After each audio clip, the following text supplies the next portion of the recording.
Chapter 13. A wise son heeds and is the fruit of his father's instructions and correction, but a scoffer listens not to rebuke. A good man eats good from the fruit of his mouth, but the desire of the treacherous is for violence.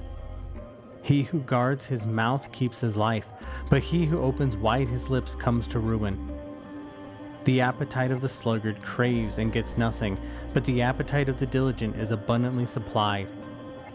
A consistently righteous man hates lying and deceit, but a wicked man is loathsome.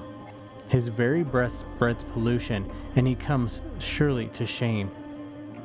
Righteousness, rightness, and justice in every area and relation guards him who is upright in the way. But wickedness plunges into sin and overthrows the sinner. One man considers himself rich, yet has nothing to keep permanently. Another man considers himself poor, yet has great and indestructible riches. A rich man can buy his way out of threatened death by paying a ransom, but the poor man does not even have to listen to threats from the envious. The light of the uncompromisingly righteous is within him. It grows brighter and rejoices, but the lamp of the wicked furnishes only a derived temporary light and shall be put out shortly. By pride and insolence comes only contention, but with the well-advised is skillful and godly wisdom.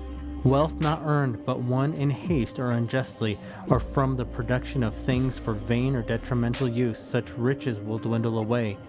But he who gathers little by little will increase his riches. Hope deferred makes the heart sick, but when the desire is fulfilled, it is a tree of life.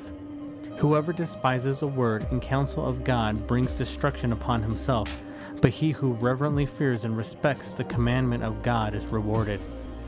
The teaching of the wise is a fountain of life, that one may avoid the snares of death.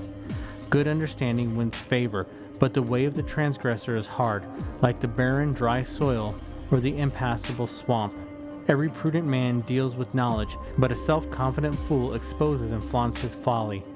A wicked messenger falls into evil, but a faithful ambassador brings healing.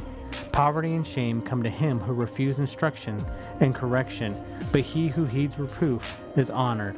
Satisfied desire is sweet to a person, therefore it is hateful and exceedingly offensive to self-confident fools to give up evil upon which they have set their hearts.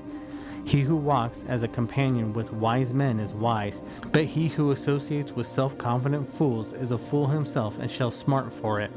Evil pursues sinners, but the consistently upright and in right standing with God is recompensed with good. A good man leaves an inheritance of moral stability and goodness to his children's children, and the wealth of the sinner finds its way eventually into the hands of the righteous for whom it was laid up. Much food is in the tilled land of the poor, but there are those who are destroyed because of injustice. He who spares his rod of discipline hates his son, but he who loves him disciplines diligently and punishes him early. The uncompromisingly righteous eats to his own satisfaction, but the stomach of the wicked is in want.